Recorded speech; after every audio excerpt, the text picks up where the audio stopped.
Oi pessoal, professora Ingrid, essa é a aula de História. Nós estamos no volume 1, frente B, tá? Capítulo 3, para a terceira série do ensino médio. Então vamos lá, nós vamos falar sobre povos africanos.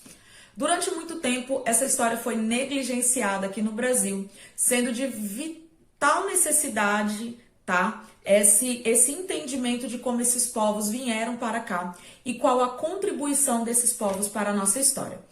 Então, nós vamos fazer um olhar desde a África pré-europeia até nós chegarmos, nessa parte aí que houve todo esse contato com o mundo europeu. Então, nós vamos falar aí primeiro aqui sobre as antiguidades, vai estar aparecendo para vocês agora aí um comparativo. Então, nós vamos ter, na antiguidade, os europeus tinham poucas informações sobre a África, os viajantes da época conheceram inicialmente os territórios localizados ao norte do deserto do Saara, nos limites do mar Mediterrâneo. Na Idade Média, nós vamos ter o quê? As representações fantasiosas divulgadas pelos viajantes europeus que vão contribuir para a disseminação do preconceito em relação aos povos africanos, colocando que eles tinham aí formas de demônio, a questão da diferenciação da cor da pele, as condições climáticas, colocando aí que se houvesse um contato poderia ter deformidades físicas e morais dentro dos seus habitantes.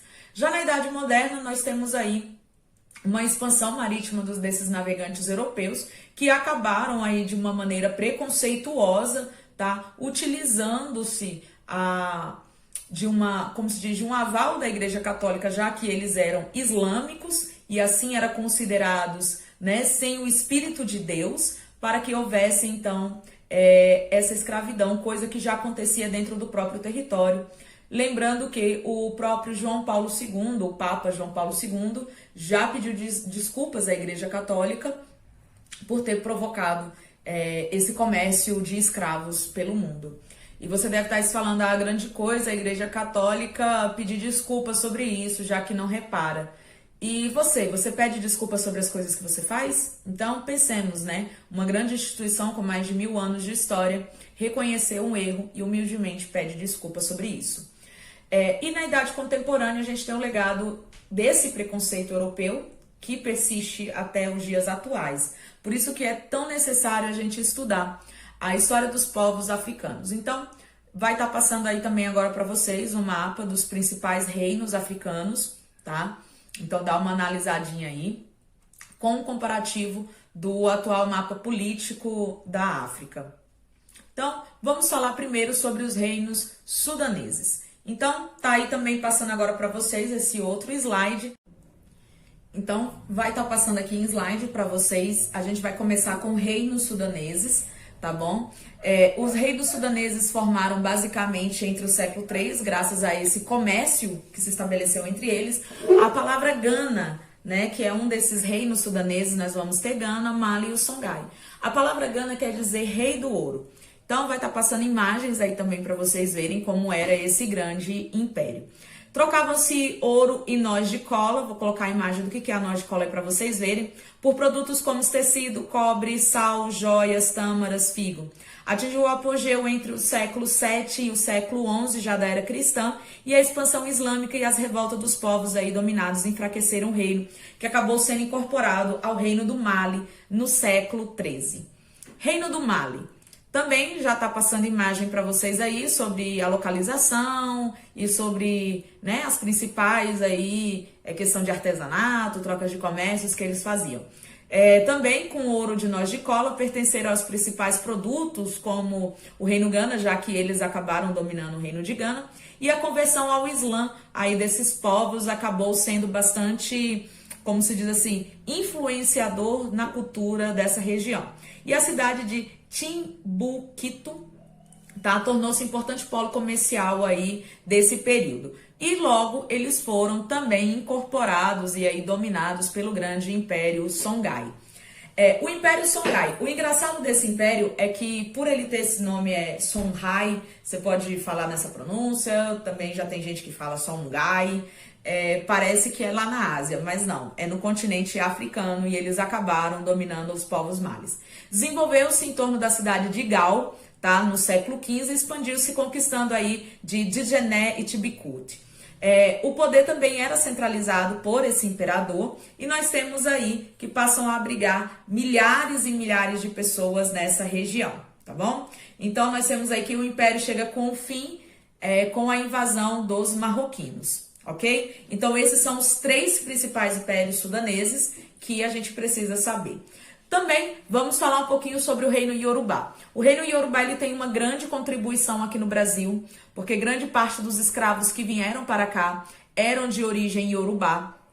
Tanto que o nosso português tem palavras que derivam do Yorubá, tá? Vou deixar para vocês aí várias palavrinhas aqui, ó, passando, tá? Que são palavras aí que a gente usa no nosso português. A maior parte dos africanos escravizados, então, eram levados aí para a região da Bahia e acabou aí, então, não só contribuindo com a nossa questão linguística, mas também com a nossa questão cultural, como vestimenta, alimentação e religião, tá bom? Então, é daí que surge, né, essas matrizes africanas que vêm para o Brasil, dando origem ao candomblé, aos cultos de guetos, tá? Aos cultos de ancestralidade e também acabou derivando na Umbanda, religião essa fundada no Rio de Janeiro. Então vamos falar de 2 divisões desse reino Yorubá que nós vamos ter. A cidade-estado de Ifé, vai estar passando para vocês aí o slide, originou-se de um conjunto de aldeias de agricultores e comerciantes formada aí por volta do século VI. Graças à sua posição privilegiada, tornou-se importante entreposto comercial e centro religioso, e Suacho destaca-se pelo refinamento, especialmente pelas as esculturas de figuras humanas feitas de bronze e terracota. Por volta aí do século XVI, declinou economicamente, mas se manteve como centro de peregrinação religiosa. E nós temos também o reino de Benin.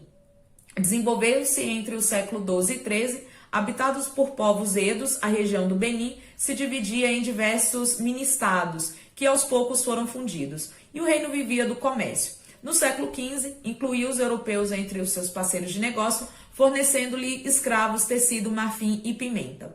Sua riqueza se traduz na arte como a fabricação de esculturas de cobre e bronze, e o reino foi desintegrado no final do século XIX pelos britânicos. Quero fazer um parêntese e uma ressalva. Todos esses povos que mexem com metais, lembrando que a gente não tinha a indústria metalúrgica como a gente conhece hoje, é muito interessante porque é uma técnica extremamente refinada que necessita de todo um conhecimento, de todo o repasse de uma técnica. Então isso sim é demonstração de povos que estão avançados ao seu tempo, tá? Ou que estão coerentes com o momento histórico que vivem. Então não pensem vocês que eram povos totalmente primitivos, muito longe disso. Nós estamos falando de regiões que dominavam técnicas. E aí você fica aí se perguntando do outro lado, professora, então por que eles se deixaram, né, dominar? Eles não tinham uma coisa que o europeu tinha já contato por conta da China, que é a pólvora, e principalmente a pólvora negra, né? Que dá para fazer armamentos com ela. Vai estar passando na tela agora para vocês os povos bantus. Formado há milhares de anos, povos bantus ocuparam o centro-sul africano por volta do ano 1000 a.C.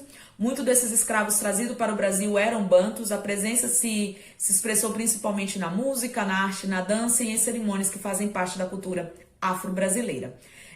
O reino do Congo, que faz parte desse grande reino banto, tá? Que é fundado aí no século XIV na África Centro-Oriental, desenvolveu o comércio de tecido, sal, metais e derivados de animais, e no final do século XIV, por meio do contato comercial com o navegador Diogo Cão, o reino do Congo estabeleceu fortes relações com os portugueses. Portugal passou a influenciar o rei do Congo, tá? O Manicongo, que se converteu ao cristianismo. E com isso, o Congo se tornou um reino cristão, expandiu sua fé por outras partes da África.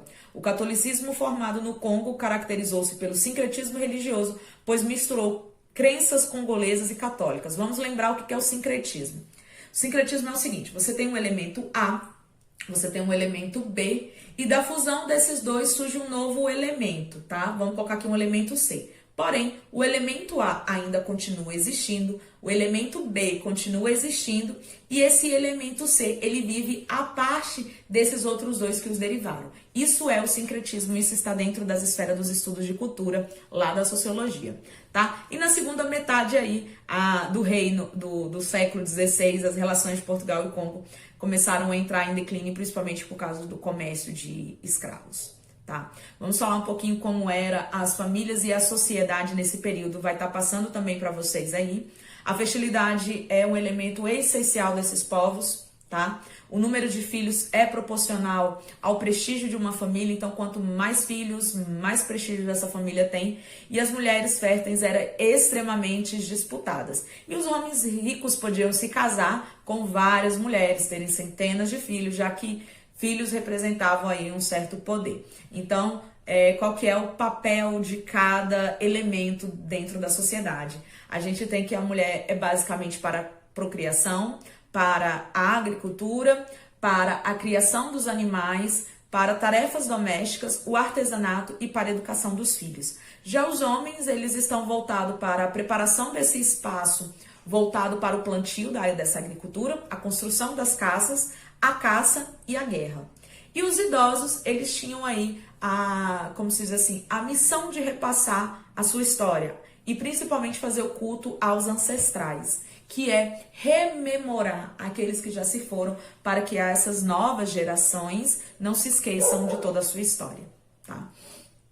Então, nós temos aí que a escravidão na África e o comércio transatlântico, ele acabou sendo algo bastante, como se diz assim, modificador da história do continente africano. A escravidão, ela é praticada em vários momentos da história, porém a gente tem que lembrar de não fazer o anacronismo, de não pegar a escravidão grega, comparar com a escravidão moderna, de comparar com a escravidão contemporânea. Cada qual no seu período histórico, cada qual com o seu momento. Aqui nesse momento a escravidão, a pessoa ela é tratada como uma mercadoria, tá? Para troca, para vendas, para qualquer fim de sorte aí que o seu possuidor possa, né, pensar em realizar. Então os portugueses, eles acabaram sendo o grande, como se diz assim, polo de comércio nas suas colônias, né, no caso o Brasil, para que fosse aí então usado como mão de obra barata até. Mas não pense vocês que era tão barato assim. Um escravo, traduzidos nos preços atuais, hoje um escravo aí para trabalho chegaria a custar cerca de 50 mil reais. Então é um investimento muito alto, né? Então nós temos aí as diásporas também que aconteceram no continente africano entre o século XV e XIX, que foram então aí colocados. Tô mostrando também para vocês agora uma planilha sobre o desembarque desses povos desde 1601 até 1850. Lembrando, o que é que temos de importante aqui nas Américas em 1850? O Biwabidin, que é a proibição do tráfico transatlânticos, tá? Então qualquer navio que for pego traficando escravos poderá ser abatido pela colônia britânica. E temos também aqui no Brasil a Lei das Terras de 1850, que está proibida a venda de terras para escravos. E além disso, nós temos também a Lei Eusébio de Queiroz, que proíbe o tráfico intrarregional. Então não pode ter movimentação de escravo entre esses estados aqui do Brasil, ok? Então, gente, assim se encerra essa primeira parte dessa aula. Logo após ela, voltem, leiam o material de vocês, é muito importante a leitura do material e não se esqueçam de fazer as atividades do capítulo. E aí eu volto com uma aula só de correção de atividades com vocês, tá bom? Então, até a nossa correção de atividades. Até mais!